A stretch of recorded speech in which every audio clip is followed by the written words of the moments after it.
limite do ódio e da admiração? Qual é a função do Estado na economia? Essas são apenas algumas perguntas que podemos nos fazer quando estudamos com mais atenção a biografia e a trajetória de Margaret Thatcher, a primeira mulher a ser primeira-ministra do Reino Unido e mais conhecida como a Dama de Ferro. Olha, se formos fazer uma lista de figuras políticas que mais dividem opiniões, sem dúvidas, a Margaret Thatcher estaria, no mínimo, próximo do topo desse ranking. Thatcher é conhecida por ser uma das personalidades que colocou em prática políticas neoliberais, fazendo com que esse modelo econômico se popularizasse. Mas o próprio conceito de neoliberalismo é bem questionado, tá? E através da atuação de Margaret Thatcher, poderemos abordar todas essas questões. Como se trata de um tema bem espinhoso e que gera muitos debates, eu quero lembrar vocês que esse conteúdo aqui é pautado em fontes e em autores confiáveis. As fontes que eu usei para esse episódio estão todos na descrição. Bem, a trajetória política de Margaret Thatcher é rodeada de uma série de polêmicas e debates. Porém, essa realidade demorou para se fazer presente em sua vida. O próprio nome Thatcher veio apenas na sua fase adulta. Alfred Roberts e Beatrice Ethel eram um casal de classe média que viviam no condado de Grantham, em Lincolnshire, na Inglaterra. E mesmo sem muitos luxos, eles conseguiram abrir 2 pequenos negócios no ramo do comércio. Até que no dia 13 de outubro de 1925, eles tiveram a sua segunda filha, que foi batizada como Margaret Hilda Roberts. A garota passou boa parte da sua infância na sua cidade natal, onde o seu pai tinha 2 mercearias. E mesmo quando as coisas começaram a se complicar na Europa, por conta da Segunda Guerra Mundial, eles permaneceram ali. A família Roberts chegou até a receber em sua casa uma jovem judia que conseguiu escapar da Alemanha nazista. Por mais que o pai de Margaret tenha sido um comerciante, ele tinha bastante interesse na vida política da sua cidade. Alfred se candidatou algumas vezes para o cargo de vereador e para prefeito de Grantham, chegando a vencer como prefeito em 1945. Após uma breve passagem pela prefeitura, ele foi vereador até 1952, quando o Partido Trabalhista ganhou a maioria e o Alfred perdeu a sua posição. Eu recomendo que você grave esse nome, tá? Desse partido, porque ele ainda vai aparecer bastante aqui nesse episódio. Enquanto seu pai tentava trilhar o seu caminho político na pequena cidade, a Margaret se dedicava aos estudos. E rapaziada, uma das fontes que eu acho mais interessantes de serem estudadas de alguns personagens históricos são os seus registros escolares. A partir dos boletins de Margaret, nós vemos que ela nunca foi uma expert em nenhuma matéria, mas muitos biógrafos apontam que ela sempre foi uma aluna extremamente dedicada em sua evolução enquanto estudante. Margaret conciliava o seu tempo de estudo com atividades como aula de piano, hóquei de campo, natação e corridas. No seu último ano do ensino básico, ela tentou se candidatar para uma bolsa de estudos no Colégio Somerville para estudar química. E esse ponto da vida de Margaret carrega uma informação bem interessante. O colégio que ela aplicou a bolsa pertencia à Universidade de Oxford, mas nessa universidade apenas homens poderiam frequentar os cursos. As mulheres que estudavam se vinculavam a essas faculdades que pertenciam a grandes universidades, mas tinham outros nomes e outros campos. Bom, mas apesar dessa questão, a Margaret conseguiu entrar no curso de Química em 1943 e se formou em 1947, sendo reconhecida como uma das melhores da classe. Bom, mas por mais que ela gostasse muito da área de Química, durante os seus anos de estudo, ela também se aproximou bastante da política e de movimentos estudantis. Em 1946, ela se tornou presidente da Associação Conservadora da Universidade de Oxford e sempre se dispunha a ir em debates. Uma das principais referências de Margaret nesse período era o autor Friedrich Hayek e o seu livro O Caminho da Servidão. De acordo com a análise de Hayek, o Estado não deveria intervir na economia, porque isso acaba trazendo uma série de problemas que resultariam em mais dificuldades, inclusive para os mais pobres. Mas por que esse debate existia e qual que era o interesse de Margaret nesse assunto? O que estava sendo criticado aqui é o chamado Estado de Bem-Estar Social, o Welfare State. Desde 1929, as economias ocidentais estavam buscando soluções para enfrentar a crise de 29. Com o fim da Segunda Guerra Mundial, esse processo se intensificou e uma das ideias acabou ganhando mais destaque e se tornando praticamente um senso comum. Eu estou falando das teses de John Maynard Keynes, o chamado keynesianismo. De acordo com essa proposta, o Estado deveria sim ser o principal investidor na economia em tempos de crise. Com o investimento estatal, o setor privado teria mais condições de retomar o crescimento e, assim, fazer o país sair do buraco. Mas quem dá o primeiro empurrão é o Estado. Deu para entender de forma bem simples e resumida o que é keynesianismo? Então, o problema é que o estado de bem-estar social vai um pouco além do que é o keynesianismo. E é claro que o Keynes é uma das bases, talvez a principal base. Mas nesse modelo econômico que começou a crescer após a Segunda Guerra Mundial, o Estado passaria a fornecer benefícios e direitos para toda a sua população, e além do investimento em infraestrutura. A partir da década de 1940, o Estado forneceria um sistema público de saúde e de educação gratuitos e universais, ou seja, todo cidadão teria o direito de usufruir desse benefício. E agora talvez você pode estar pensando, mas não é gratuito, os impostos que custeiam tudo isso. É o famoso não existe almoço grátis. E meio que isso é óbvio, gente, desculpa falar isso aí, mas todo mundo sabe que quem custeia o Estado é o imposto. Mas o ponto é que para alguém usar algum serviço, como a ida a um hospital, por exemplo, não era necessário desembolsar nenhum valor para a realização de uma consulta ou exame. Tem umas fotos bem interessantes mostrando clínicas de fisioterapia que foram financiadas pelo Estado. E elas surgiram nesse período, no pós-Segunda Guerra, para tratar os veteranos de guerra. Além disso, as crianças recebiam não só a educação pública, como a alimentação para poderem frequentar as aulas com mais energia e disposição. Com o estado de bem-estar social, os países que implementaram essa política tentavam garantir que as suas populações participassem de forma mais eficiente na economia local.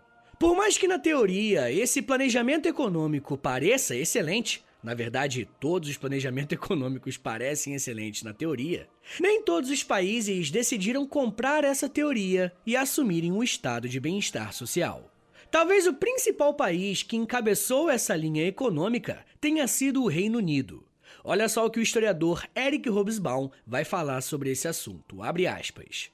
Sir Arthur Salter, funcionário público britânico da máxima distinção e respeitabilidade e um pilar do establishment, escreveu um livro para demonstrar que era essencial uma sociedade planejada se o país e o mundo queriam escapar do ciclo perverso da Grande Depressão. Fecha aspas. Curiosamente, foi esse modelo econômico que o Reino Unido, o país de Margaret Thatcher, acabou escolhendo para se desenvolver. Mesmo que ela, enquanto jovem, em fase de amadurecimento e contato com movimentos políticos, entendesse que essa postura econômica era um grande erro. A história do estado de bem-estar social, o Welfare State, e a carreira política de Thatcher são duas coisas intimamente ligadas. Mas isso não quer dizer que eles vão andar juntos. Na verdade, um vai causar a destruição do outro.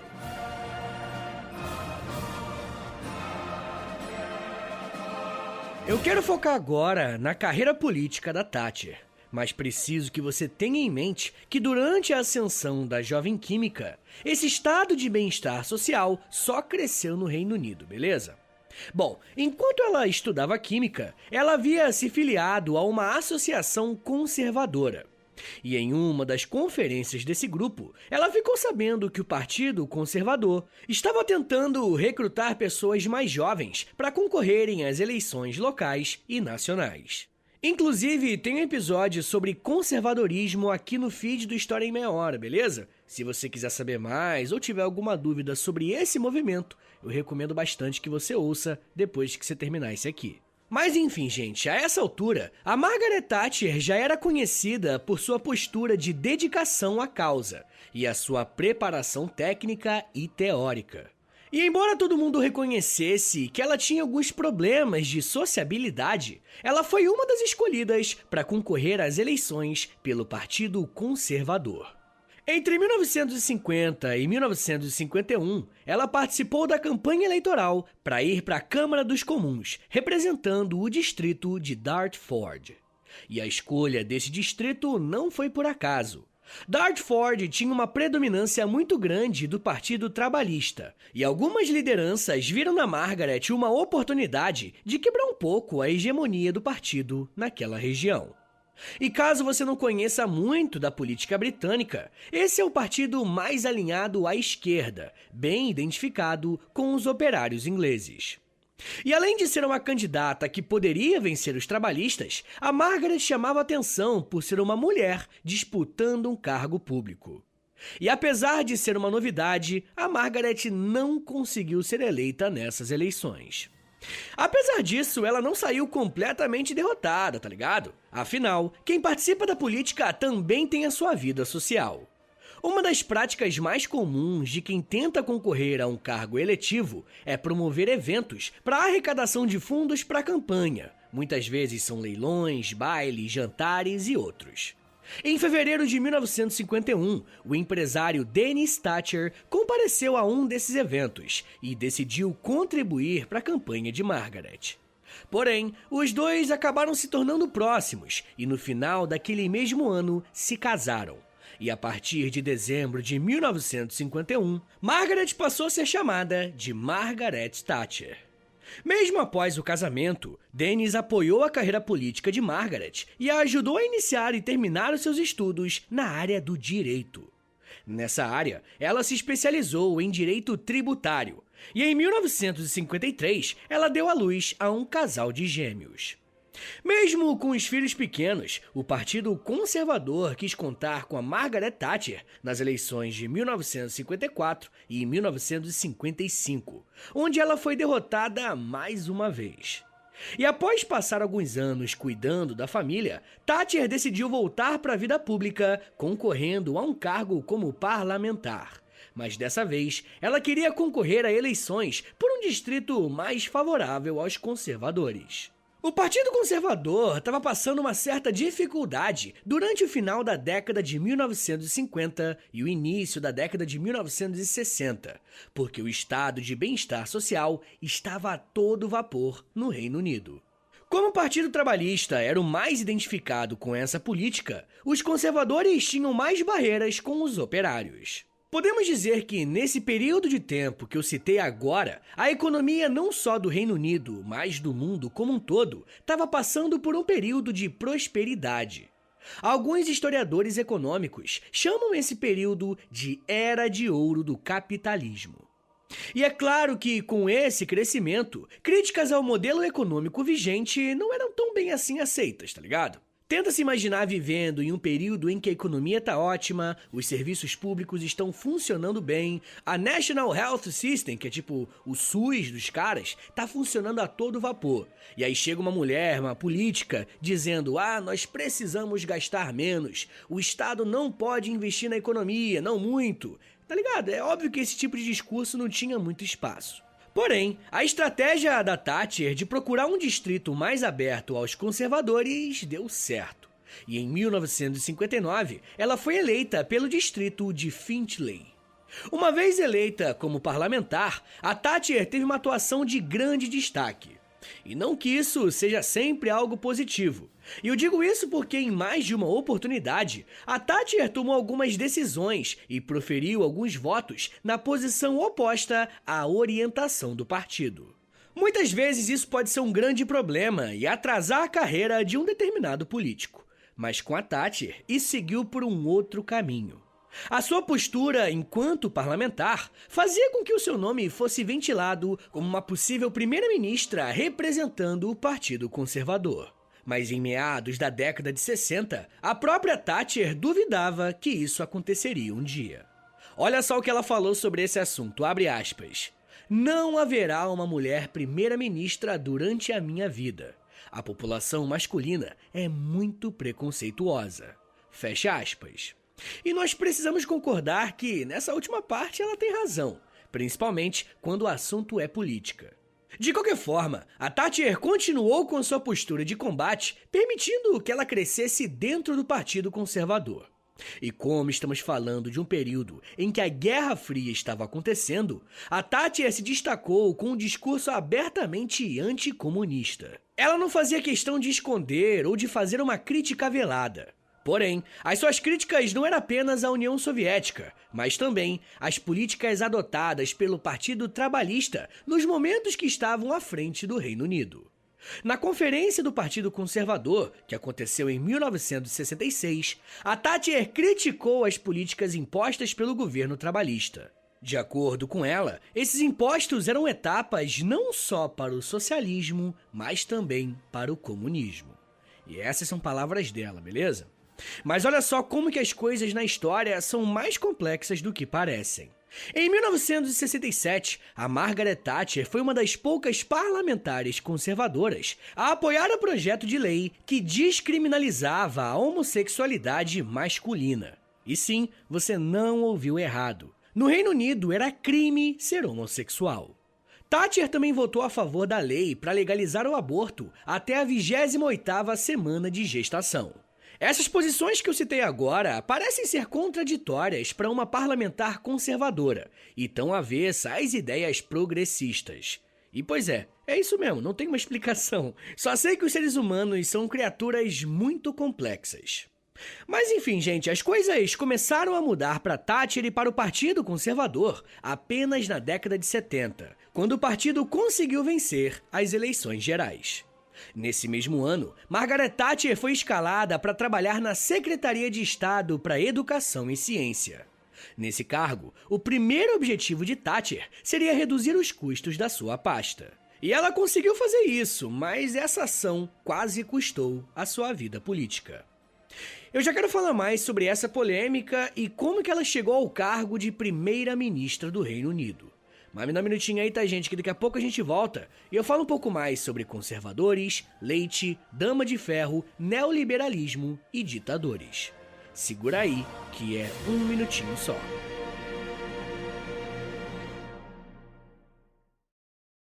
This episode is brought to you by LifeLock.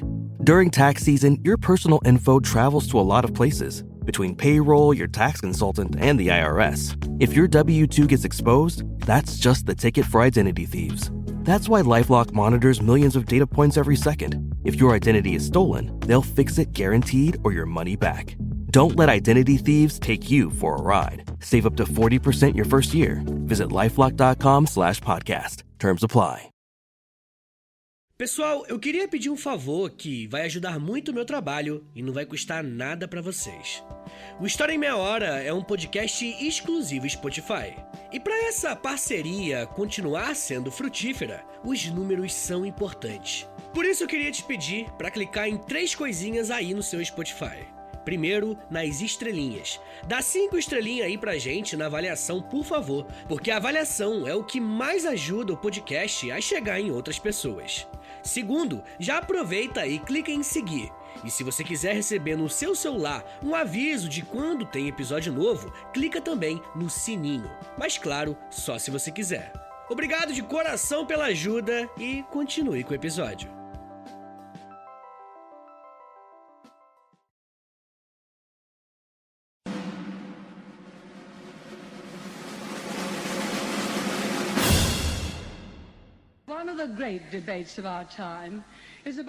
Abre aspas. Um dos grandes debates do nosso tempo é sobre o quanto do dinheiro deve ser gasto pelo Estado e com quanto você deve ficar para gastar com sua família. Não esqueçamos nunca desta verdade fundamental. O Estado não tem outra fonte de recursos, além do dinheiro que as pessoas ganham por si próprias. Não existe essa coisa de dinheiro público. Existe apenas o dinheiro dos pagadores de impostos. A prosperidade não virá por inventarmos mais e mais programas generosos de gastos públicos. Fecha aspas. O que você acabou de ouvir foi parte de um discurso que a Thatcher fez em uma conferência do Partido Conservador no ano de 1983. Esse, provavelmente, é um dos discursos mais famosos que a então primeira-ministra já fez. Como deu para perceber, Thatcher era radicalmente contra a forma que o seu país geria a economia. Dá para perceber como que ela tinha uma visão de Estado bem diferente da prática adotada pelo modelo de Estado de bem-estar social que estava em vigor após a década de 40. Mas se vocês se lembram bem, eu disse que a participação do Estado na economia era algo que estava dando bastante resultado e podia ser considerado uma postura popular. Então, afinal, o que aconteceu para que isso tenha mudado? Para entendermos como que a Margaret Thatcher e o estado de bem-estar social se chocam, precisamos olhar para a carreira da parlamentar nos primeiros anos da década de 70. Eu encerrei o último bloco dizendo que ela foi escalada para cuidar da educação no Reino Unido. Bom, um dos benefícios concedidos para os estudantes era o acesso gratuito ao leite. No pós-guerra, as crianças britânicas sofreram muito com a desnutrição e a alimentação de pouca qualidade. Com o Estado fornecendo esse alimento, as crianças poderiam ter rendimentos melhores na escola. Mas a Thatcher não pensava dessa maneira. A secretária preferiu dar prioridade às necessidades acadêmicas das escolas, mas para garantir que isso acontecesse, ela fez um corte de gastos públicos na educação e cortou o fornecimento de leite para crianças de 7 a 11 anos de idade. De acordo com ela, as crianças dessa idade não seriam impactadas e ainda por cima conseguiriam economizar uma grana para os cofres públicos. Essa medida foi implementada em 1973 e a reação do público veio instantaneamente. O corte do leite iniciou uma onda de protestos unindo a imprensa e os trabalhistas contra Margaret Thatcher. Ela recebeu um apelido, Margaret Thatcher Milk Snatcher, que traduzindo, uma rimazinha que eles fazem, significa Margaret Thatcher, a sequestradora de leite. Esse fato manchou completamente a sua imagem política e marcou nela uma noção de ser contra os direitos das classes mais baixas do Reino Unido. Anos mais tarde, ela mesma reconheceu que essa medida foi um erro, porque o ódio político foi muito maior do que o benefício político. Existe uma máxima em política e comunicação que diz que não existe marketing negativo.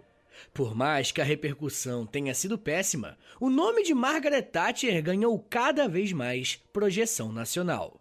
Esse aumento da projeção de Thatcher foi acompanhado por uma crise global da economia e, consequentemente, uma crise desse sistema de bem-estar social. Explicar como que esse modelo econômico entrou em crise não é uma tarefa fácil, e não existe apenas uma causa para isso. Na verdade, podemos elencar alguns motivos. O primeiro desses motivos é uma explicação interna, que vai variar de acordo com o país que estamos falando. No caso do Reino Unido, é possível perceber que passou a ser difícil equilibrar o valor que o Estado gastava com aquilo que eles poderiam gerar de riqueza. Por mais que nos anos anteriores estivéssemos vivendo na Era de Ouro, a partir da década de 70, uma espécie de teto foi alcançado. Além desse motivo, podemos falar do contexto internacional. A partir de 1973, o mundo entrou em uma grande crise por conta dos desarranjos dos preços do petróleo, que foram impactados por conta de um embargo econômico. Como até hoje o preço do petróleo impacta em vários setores da economia, naquela época não era diferente. E quando a crise econômica vem e o Estado começa a enfrentar dificuldades para suprir os serviços da mesma forma que antes, a necessidade de encontrar soluções só aumenta. E vai ser nesse cenário completamente conturbado e de uma crise crescendo que Margaret Thatcher vai assumir uma posição de liderança no Partido Conservador, a ponto de ser cotada para ser a próxima primeira-ministra do Reino Unido. Se aproveitando da fragilidade que o Partido Trabalhista tinha frente ao cenário de crise, os conservadores conseguiram ter maioria nas eleições gerais de 1979. E com isso, puderam nomear Margaret Thatcher como a primeira-ministra no dia 4 de maio de 1979.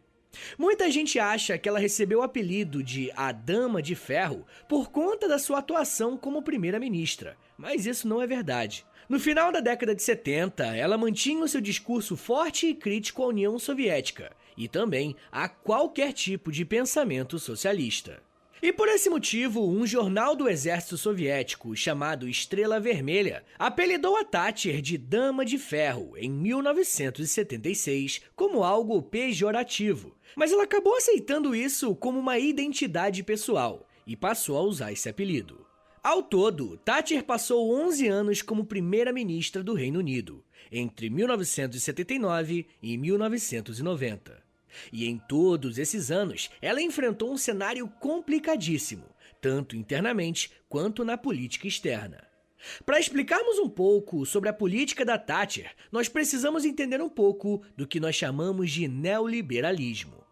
Antes de qualquer coisa, eu preciso novamente deixar claro que esse termo é muito debatido, e algumas pessoas defendem até que neoliberalismo nem existe de fato.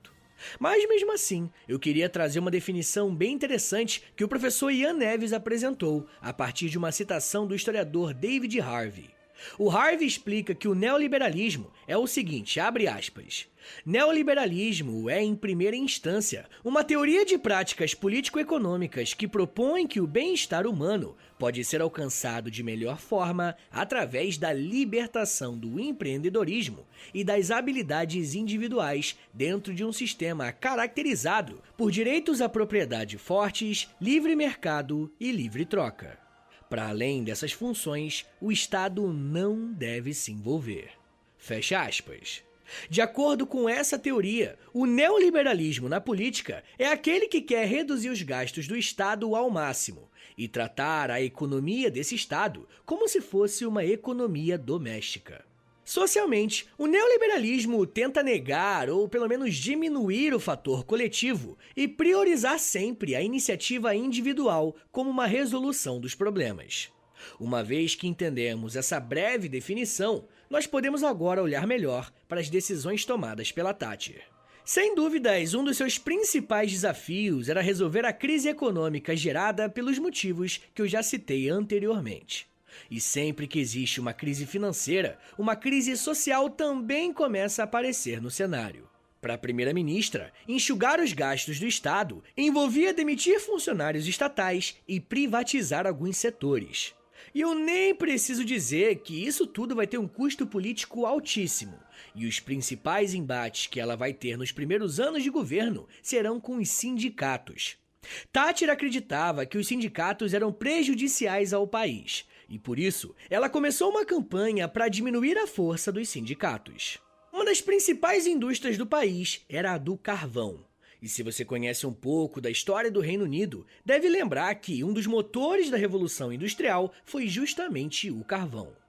Mas como a crise financeira estava aguda, Thatcher propôs reduzir quase que pela metade o número de mineradores e, em seguida, iniciar um plano de privatização das minas. Como resultado, ela acabou colhendo uma greve gigantesca em 1984, que só agravou ainda mais a crise no país. Externamente, as coisas também não iam bem. Em 1982, estourou a Guerra das Malvinas, onde a Thatcher teve uma participação direta no conflito. Na verdade, é bem possível que ela tenha sido uma das mais interessadas na guerra, para que ajudasse a unir o país em um período de dificuldades. Aqui no feed do História Meia Hora também tem um episódio completinho sobre a Guerra das Malvinas, e eu recomendo que vocês ouçam lá depois. Bem, mas após essa guerra, ela até conseguiu retomar um pouco da popularidade, e esse índice foi essencial para sua reeleição em 1983. Durante o seu segundo mandato, ela conseguiu avançar as pautas de privatização, onde arrecadou quase 40 bilhões de libras com a venda de indústrias nacionalizadas. Por mais que ela conseguisse, vez ou outra, controlar a inflação, os índices de desemprego continuavam nas alturas. E por conta desses números, os embates com os sindicatos e os trabalhistas eram permanentes. Apesar dessas dificuldades, Thatcher foi considerada uma das precursoras do neoliberalismo, ao lado de políticos como Ronald Reagan nos Estados Unidos e Augusto Pinochet lá no Chile. E há quem inclua também o Fernando Henrique Cardoso aqui no Brasil dentro desse grupo, mas eu não quero entrar nessa discussão porque aí tem que ser um outro episódio separadinho contando sobre a história dele. Mas voltando a falar um pouquinho sobre Augusto Pinochet, a Thatcher tinha uma relação extremamente próxima com o ditador chileno, e isso foi levado até para as discussões no tribunal. E eu quero falar um pouco sobre a proximidade da Thatcher com o Pinochet no episódio exclusivo para os apoiadores dessa semana, tá? Se você quiser ouvir esse episódio e os outros mais de 80 que tem por lá, tem quase 90 na verdade, é só assinar apoia.se/História em Meia Hora, que além de receber todos esses conteúdos exclusivos, você também ajuda o História em Meia Hora a ficar de pé por muito tempo ainda, beleza? Mas voltando aqui pro episódio, rapaziada, ao longo do seu ministério, a Thatcher enfrentou uma enorme oposição, tanto dentro do Reino Unido quanto fora também. Porém, um dos pontos que davam sustentação a ela era uma íntima parceria com o presidente Ronald Reagan, que governou os Estados Unidos entre 1981 e 1989, praticamente o mesmo período que a Thatcher. E ter esse grande parceiro comercial e ideológico sustentava a ministra na cadeira, apesar, de toda a oposição interna e até atentados terroristas contra a sua vida. Com a saída de Reagan nos Estados Unidos, o próximo presidente não era tão amigável ao governo da Dama de Ferro, e isso contribuiu para o seu enfraquecimento no Reino Unido. Além disso, por mais que ela tivesse um discurso duro contra as políticas estatais e a União Soviética, ela não conseguiu melhorar as taxas de desemprego e, em 1990, acabou renunciando ao cargo. O governo de Thatcher é muito emblemático, não só porque ela foi a primeira ministra que conseguiu ficar mais tempo no cargo. Para além disso, a década de 1980 foi um momento que muita coisa aconteceu em termos globais. Foi nesse período que o neoliberalismo ganhou força, o Muro de Berlim caiu, e em 1991 a União Soviética acabou se dissolvendo. Muito do legado de Thatcher é confundido com o fim do sistema soviético. E pesquisando para esse episódio, até deu para perceber que alguns liberais fazem muitas críticas a ela, mas aqueles que a defendem afirmam que ela foi fundamental para a queda da União Soviética. Se você já ouviu o episódio que eu fiz aqui sobre a União Soviética, você sabe que a realidade é um pouco diferente e bem mais complexa. Mas de qualquer forma, os liberais gostam de exaltá-la por esse combate. Por outro lado, existem liberais como Murray e Rothbard, que são extremamente críticos a Thatcher, afirmando que ela falou demais, brigou demais e, na prática, quase nada mudou. Se liga só no que ele falou sobre a primeira-ministra, abre aspas. Madame Thatcher deixou o poder após 11 anos, em meio a uma infame recessão inflacionária, inflação de preços em 11% e desemprego em 9%. Em suma, o histórico macroeconômico de Thatcher foi abismal. Fecha aspas. Como eu disse, esse é o autor da escola austríaca, teoricamente bem favorável às políticas da Thatcher. O final da vida de Margaret Thatcher foi bem complicado em relação à saúde. Ela sofreu alguns pequenos derrames que foram a afastando da vida pública, até que ela faleceu em abril de 2013, aos 87 anos.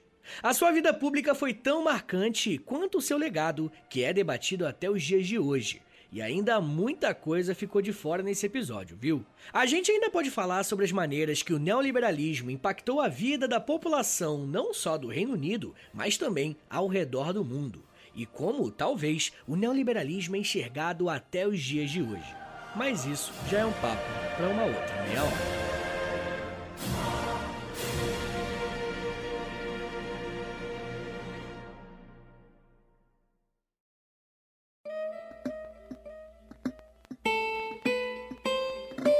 Senhores, muito obrigado por terem vindo até aqui. Meu nome é Vitor Soares, eu sou professor de História e você acabou de ouvir o História em Meia Hora. Eu gosto muito de fazer biografia de figuras marcantes porque a gente acaba pegando umas pequenas nuances que a vida privada da pessoa traz pra vida pública, tá ligado? Então se você quiser episódios mais desse tipo, de biografias de figuras importantes, dá uma compartilhada nesse episódio aqui, pode ser? Posta lá nos stories do Instagram e me marca no @História em Meia Hora. Ou você pode também me marcar no @H30podcast lá no Twitter, beleza? Ou você pode também postar num grupo aí do WhatsApp, grupo do futebol, do nada, galera pensando pensando em Argentina campeã e vem Dama de Ferro. Ninguém vai entender nada, vai ser muito divertido.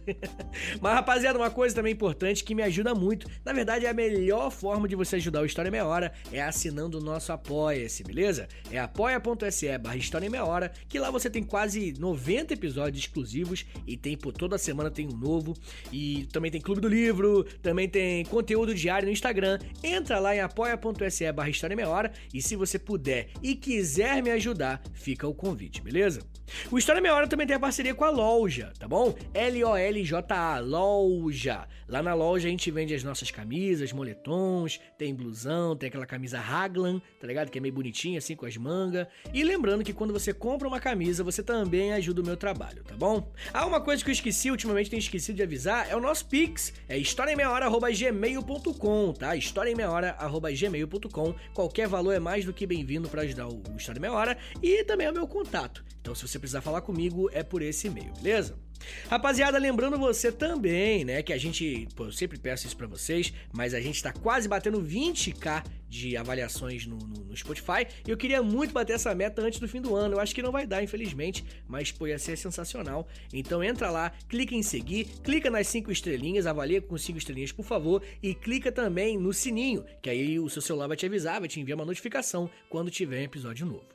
Rapaziada, se você também quiser ouvir mais Vitinho na sua semana, eu sei que eu já faço muita coisa, mas sei lá, né, vai que você quer, eu também faço podcast lá no História pros Brother, que tem episódios todas as quartas-feiras, e toda sexta-feira tem um episódio novo do Desventuras na História, que é um podcast que eu faço pra revista Aventuras na História. Então é isso, gente. Me siga nas redes sociais. É @ProfVitorSoares no Twitter, no Instagram e lá no TikTok, tá? Todo dia eu faço um videozinho lá no TikTok, que é educativo, tá? Não tô fazendo dança nem nada. Eu tô só ensinando história, mas em 1 minutinho e lá no TikTok. Tá bom, gente? É isso. Muito obrigado, um beijo. Até semana que vem. E valeu!